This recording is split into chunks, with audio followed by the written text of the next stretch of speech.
kita akan membahas tentang tanda kebahagiaan bagi seorang muslim. Diawali dengan pertanyaan yang tadi disampaikan, bahwa terkadang kita ini ingin mencapai sebuah kebahagiaan, tetapi apakah cara kita untuk mencapai itu sudah benar?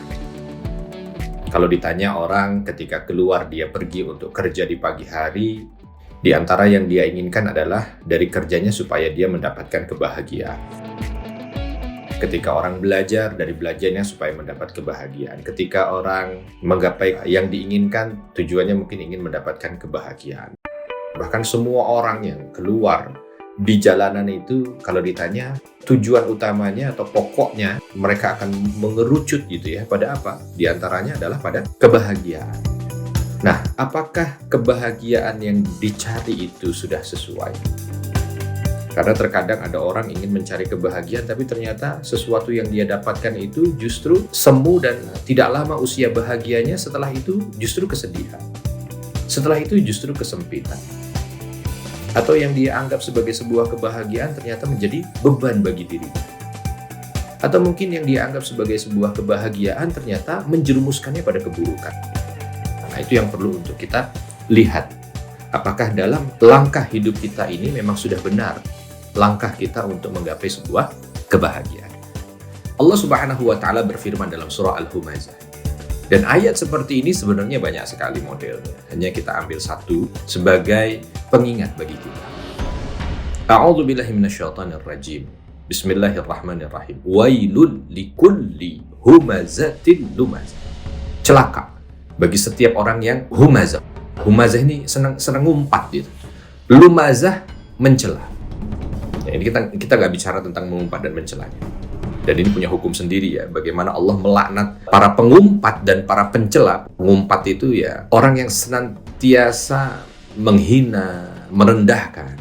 Mencela orang yang senantiasa mencibir orang lain. Ya, hati-hati. Jadi kita itu kalau melihat sesuatu yang nampak kurang, jangan mudah untuk kita cela. Dan sesuatu yang tidak mengenakkan hati juga jangan mudah untuk segera kita umpat. Karena seorang muslim itu adalah muslih. Muslim itu adalah orang yang memiliki visi untuk memperbaiki. Ya. Ada sesuatu yang kurang, perbaiki, bukan diumpat. Ada sesuatu yang jelek, perbaiki, bukan dicela.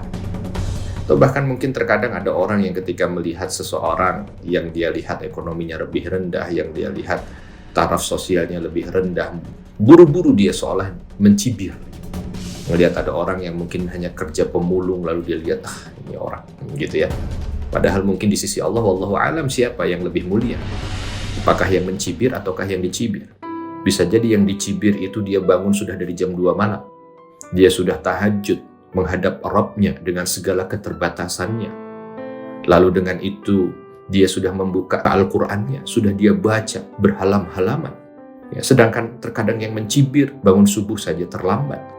Yang mencibir sampai dengan dia mencibir itu ayat Al-Quran belum dia baca. Yang mencibir mungkin sampai dengan detik itu dengan begitu banyak nikmat Allah belum sempat bersyukur. Tetapi yang dicibir, walaupun mungkin terkadang sangat sedikit nikmatnya, syukurnya luar biasa. Dan bahkan dengan ujiannya, sabarnya juga luar biasa. Itulah dia kenapa Allah Subhanahu wa Ta'ala memberikan wail, neraka kepada orang yang suka untuk mengumpat, mencela, mencibir. Di antara mereka yang dicela juga alladzi jama'a malau wa'addadah. Mereka yang senantiasa hari-harinya itu ngumpulin harta, ngitung-ngitung harta, ngumpulin harta, ngitung-ngitung harta. Mau tidur yang dipikir harta, bangun tidur yang dipikir harta. Yang bikin pusing kepalanya hartanya, sedihnya luar biasa kalau kehilangan hartanya. Bukan salah mengumpulkan harta, menghitung harta bukan salah. Tapi ketika dia mengumpulkan harta dan menghitung-hitung harta, dan itu menjadi fokus utama dalam hidupnya sehingga melupakan akhiratnya, nah di sini menjadi sumber perkara, di sini menjadi sumber petaka. Jadi orang yang tadi mengumpulkan harta mati-matian, lupa mengumpulkan akhirat. Menghitung-hitungnya. Mungkin dia mengira, itu tadi ya dilanjutkan, yahsabu annama lahu akhlada. Mungkin dia mengira hartanya ini yang akan menjadikan dia kekal. Hartanya ini yang menjadikan dia bahagia. Hartanya ini yang membuat dia seolah mendapatkan kesuksesan. Inti kesuksesan itu seolah dari harta yang dia dapatkan. Kalau kita ada yang berpikir begitu, merasa bahwa bahagia itu adalah harta. Enggak punya harta, enggak bahagia. Maka hidup ini harus mendapatkan harta sebanyak-banyaknya. Maka Allah Subhanahu wa Ta'ala jawab langsung, kalla, sekali-kali tidak. Artinya begini sahabat, bahasanya tidak ada tetapi. Tapi kan kita kadang-kadang ketika bicara harta kan begitu ya. Tapi kan dengan harta kita bisa sedekah, tapi kan dengan harta kita betul. Tetapi untuk ini seolah Allah Subhanahu wa Ta'ala menutup segala pintu tapi. Kenapa? Karena kebanyakan manusia itu nafsunya menggiring seseorang ketika sudah cinta dengan harta, lupa dengan akhirat. Ketika harta dunia sudah di hatinya, maka di hati ini hanya ada satu. Yang satu akan terlempar. Apa dia? Akhiratnya akan terlempar. Allah Subhanahu wa Ta'ala seolah menutup pintu ini sehingga orang tidak menjadikan alasannya. Saya cari harta ini untuk sedekah. Betul, bagus. Ketika dia mencarinya kadang-kadang justru menjadikan itu sebagai tujuan, lupa hal-hal yang lain. Ya, bahkan ketika azan berkumandang Allahu Akbar, antar dululah, sabarlah, ini tanggung, toko masih rame. Allahu Akbar, nanti dululah, ini sebentar lagi, ini kan sholat masih bisa ditunda, tapi kalau rezeki ini Allah sudah hantar, masuk kita tolak, gitu.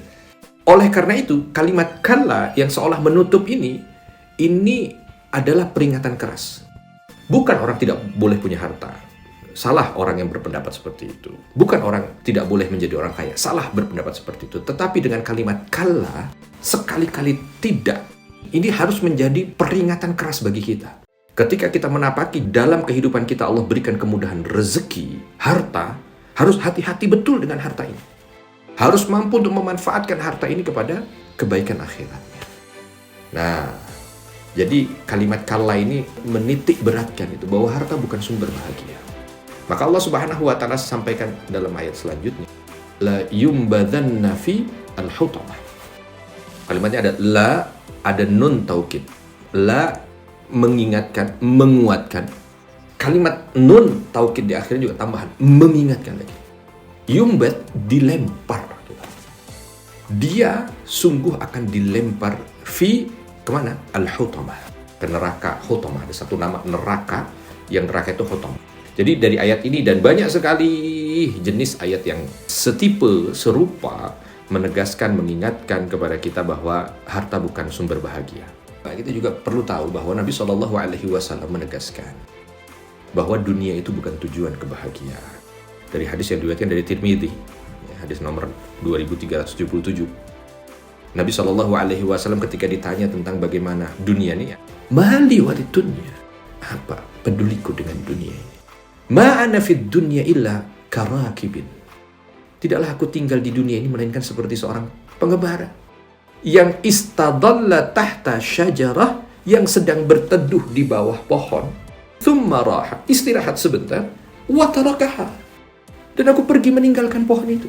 Kita pasti akan menganggap orang itu gila kalau di tempat istirahat itu dia habiskan segalanya di situ.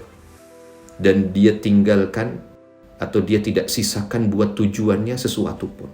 Kan kita sebut gila. Dia bawa bekal, bawa apa untuk ke satu tempat, tapi begitu di tempat istirahat baru ya rehat sebentar, tapi udah dihabiskan semuanya. Seolah mau hidup selama-lamanya, padahal dia hanya sebentar di situ. Dan Nabi mengingatkan kita dengan kalimat yang luar biasa ini. Mali walid dunya, apa peduliku dengan dunia. Jadi kalau orang itu yang menganggap bahwa dunia ini adalah tempat di mana dia harus mati-matian, dan dengan mati-matiannya itu mengorbankan akhiratnya, salah. Jadi ada perkataan bagus itu. Saya kerja itu selingan untuk menunggu waktu sholat. Allah, luar biasa. Saya kerja ini hanya selingan, menunggu waktu sholat. Begitu masuk sholat, inilah dia intinya. Saya pergi dulu. Selesai itu ya udah selingan lagi, kerja lagi. Tapi begitu masuk sholat, intinya lagi itu. Luar biasa. Saya dapat harta ini selingan. Intinya, sedekah yang saya keluarkan. Ini yang akan menjadi kebahagiaan. Saya dapat harta, bahagia saya dapat harta. Tapi inti kebahagiaannya ketika mampu untuk bisa menggunakan harta itu di jalan Allah. Jangan dibalik-balik gitu. Nah, itu yang perlu untuk kita renungi kembali gitu, sehingga kita tidak salah. Jadi tadi dalam surah Al-Humazah menjelaskan kepada kita bahwa harta bukanlah sumber kebahagiaan, dan dunia dalam hadis ini bukanlah tujuan kebahagiaan. Lalu bagaimana kebahagiaan itu? Gitu kan?